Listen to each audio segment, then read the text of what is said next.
धर्म की जय। धन्यवाद करण जी। डॉक्टर आज का दिन वाकई ही अलौकिक दिन प्रतीत हो रहा है। राजेश गिरी जी, आपने और हमने और सभी ने कितने कार्यक्रम इस हाल में केएल सहगल हाल में देखे हैं। सबने बहुत कार्यक्रम देखे हैं ना।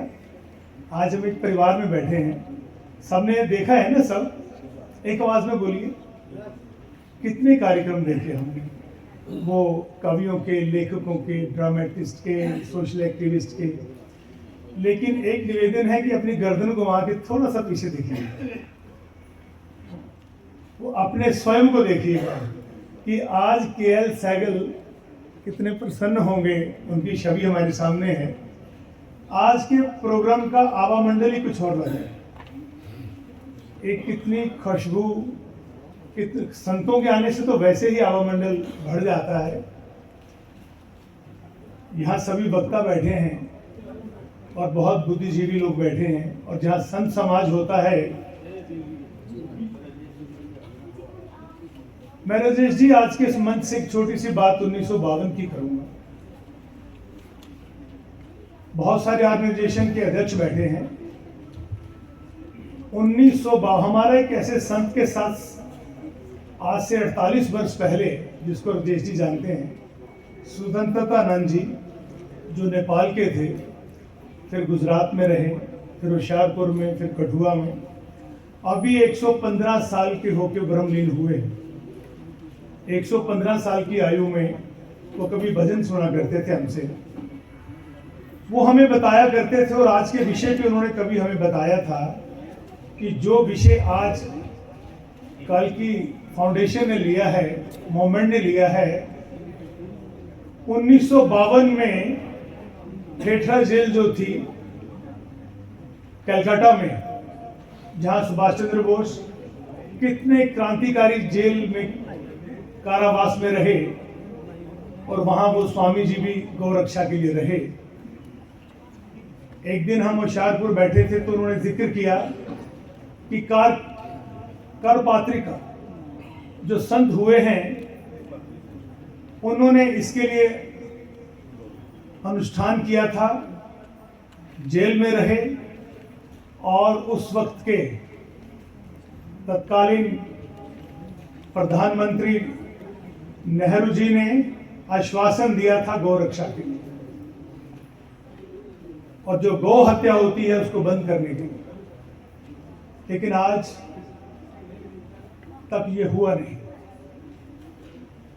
राजेश जी, आज हम सभी संत समाज यहाँ बैठा है, एक शुरुआत हुई है, और दीपक जी ने बहुत विशाल हृदय से, बड़ी निर्दयता से बात की कि हमेशा संगठन दायित्वों में बंट के रह जाते हैं, और अंतर में ईगो, आडंबर, औपचारिकता, बनावट और दिखावे की बीज अंकुरित होते हैं। मुझे समाज सेवा में 48 वर्ष हो गए हैं। मैं आरसपुरा से विशेष इसी प्रोग्राम को अवलोकन करने के लिए आया था कि हम इस अश्वमेध यज्ञ में क्या हिस्सा डाल सकते हैं। मेरी बहनें यहाँ बड़ी कार्यरत हैं कार्यों में, और जिस बहन ने हिंदू जागो के लिए भजन भी गाया। जैसे आज एक हम रेजोल्यूशन पास करें कि हर बार ये बात उठती है। पहले तो बहुत सारे लोगों को आज नई बात पता चली है कि गौ माता को राष्ट्र माता का एक नॉमेनक्लेचर मिलना चाहिए। लेकिन बहुत सारे लोग आज सुबह भी बात कर रहे थे, गौ माता को राष्ट्रीय पशु का दर्जा मिलना चाहिए। ये बात सही कह रहा हूँ, गलत कह रहा हूँ? मैं कई लोगों से फोन पे बात कर रहा था तो वो कह रहे थे कि जैसे मोर को है, फलाना है, नेशनल बर्ड है, गौ माता को राष्ट्रीय पशु का। मैं कहता हूं कि कितने we are in the deep slumber, हम कितनी खराटे की नींद में हैं कि माता की मां को भी हम आज पशु कहते हैं। हमारा तो जहन ही अभी जागृत अवस्था में नहीं आया, तो इतने बड़े मूवमेंट कैसे सफल होंगे। कहते हैं कि तारीख में लम्हों के वो दौर भी देखे हैं, तारीख ने लम्हों के वो दौर भी देखे हैं, कि लम्हों ने खता की और सदियों ने सजा पाई। हम गंभीर नहीं हैं किसी मुद्दे को भी लेकर। हम एक अखबार की सुर्खी तक सीमित रहते हैं, प्रोग्राम तक सीमित रहते हैं और किसी सभागार में चार दीवारी के भीतर समा जाते हैं। इससे उठने के बाद हम बाहर निकल के इसका जयघोष कैसे करेंगे, आज प्रण लेने का समय है। मैं शाश्वत हिंदू की तरफ से भी, सहयोगी इंडिया की तरफ से भी मैं ये वादा करता हूं कि हम एक परिवार में आज बैठे हैं। हम उन बारीकियों पे, उन कमियों पे नजर डालें, ना कि सिर्फ भाषण करें, ना कि हमें मौका मिले एक मंच पे आने का। मैं तो बोलने के लिए नहीं आया था, मैं तो सिर्फ दर्शन करने के लिए आया था। राजेश जी, आप इसका बिड़ा उठाएं। आपकी माता जी का भी याद है, आपके पिताजी का भी मुझे याद है।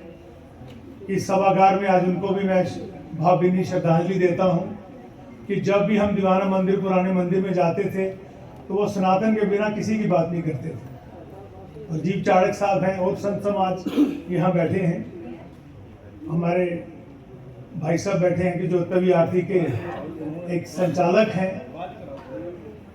मैं अपनी वाणी को विराम देते हुए आज यही बात कहूंगा कि निवेदन है कि आज हम केएल सहगल हॉल में, इसके सभागार से एक ऐसी ज्योति जलाएं। और खासकर खुशी की बात यह है कि सनातन बोर्ड और गौ माता को राष्ट्र माता का दर्जे की आवाज जम्मू कश्मीर से उठी है। मैं जम्मू से भी नहीं कहूँगा, कश्मीर भी हमारा है और आने दिनों वालों में पड़ोसी मुल्क भी हमारा ही होगा। सब कुछ हमारा है क्योंकि भारतवर्ष ही संस्कृति का सबसे बड़ा प्रतीक है। मैं ज्यादा ना समय लेते हुए संत समाज को नमन करते हुए साष्टांग प्रणाम करता हूं और एक आज प्रण लेकर हम यहाँ से निकलें ताकि इसके बाद निरंतर हम बैठें और जितनी अनुकूलता भारतवर्ष में इस समय है मोदी जी की वजह से, ना कभी हुई है ना कभी होगी। इस अनुकूलता का अगर भरपूर समय और भरपूर फायदा हमने नहीं लिया तो शायद कभी हम सफल नहीं होंगे। जय हिंद, जय भारत।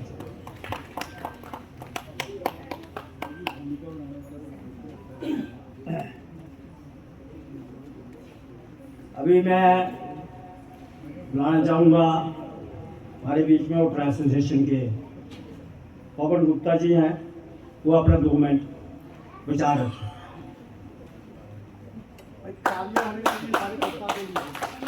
आगे से